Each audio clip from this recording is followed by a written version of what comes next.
What if dating feels like a chore? Is it time to take a break? Many people just feel like, oh my God, I'm burnt out. Dating feels like work. I keep saying the same faces online. Oh my God, I've been on boring dates one after the other. I feel like it's never going to happen for me. Well, in today's video, I'm going to share 5 tips for what you can do when dating feels like just another thing on your to-do list that you don't really want to do. So here are the 5 things. Number 1, take a break. It might be a good time to stop dating and give yourself a specific time frame. So what happens often when people do stop dating is they just stop and it goes on for a long time and then it's hard to get back in. If you do take a break, and breaks can be awesome, start small. Give yourself maybe a week without going on any dating apps or talking to anybody new, and then see how you feel. See if you have more energy for the dating process. And if you need more time, take it.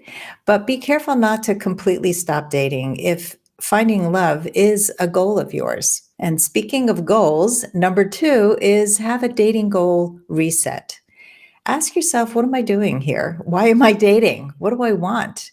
What outcome do I hope for? What are your expectations for every date? So, if you've been dating with the expectation that every person you meet might be the one, you've probably been disappointed a lot, and that's a true path to burnout.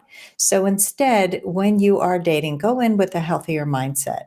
Something like, I see this date as an opportunity to learn more about me and to improve how I interact with men. You're going to learn something on every date. There are no bad dates when you come in with this mindset. Number 3, are you too picky or are you not picky enough?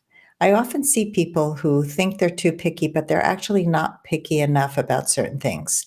So if you set the bar too high or too low, it can lead to dating burnout. I want you to be picky about your absolute must haves and let everything else fall into the nice to have category. Drop any unrealistic requirements you might have for a partner. And I can guarantee you're going to be pleasantly surprised at how much more fun dating will be. So be picky about the right things. And maybe if you're not picky enough and you're just allowing all people into your life, you go on dates with everyone, you don't say no early enough. That's another issue I've seen where people get burnt out and dating just feels like a chore. Number 4, meet people in real life. It's so much fun to get out there. We, during COVID, had been very isolated. So get out there, go to meetups, join a class or a club that you've been hearing about. Step outside of your comfort zone and do things by yourself. A lot of my clients have joined golf clubs. They have learned pickleball. They have learned new skills. The best way to meet people everywhere you go is to join things, get out of the house, go out there and strike up conversations with men, random conversations. Don't be afraid to say something to a guy in Home Depot or anywhere where men might be hanging out. And number 5, reframe dating. If dating has become a chore, think of a new metaphor for dating. Maybe it's like a theme park with all types of rides, or you're on a safari and you're searching for a rare breed of animal. Come up with something that puts a new perspective on dating and maybe a smile to your face. And so when you do go online and you think of it like, ooh, I'm going to a theme park, yay, I wonder what ride I'm going to get on today, or I'm going to a safari. Let's search for this rare breed that I've been wanting to find. And you will prepare your brain for fun instead of dread. If you follow these 5 steps, I can pretty much guarantee that dating is going to feel less like a chore and more like a journey towards your last first date. And remember, you're only looking for one special person, and it will probably take a lot of sifting and sorting to find them.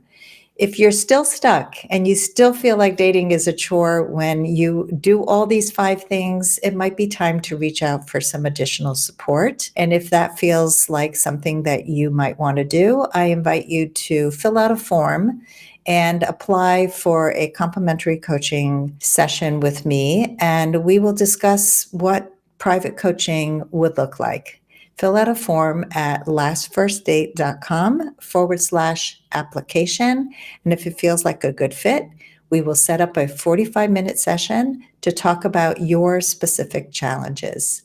Until then, happy dating, and I will see you in the next video.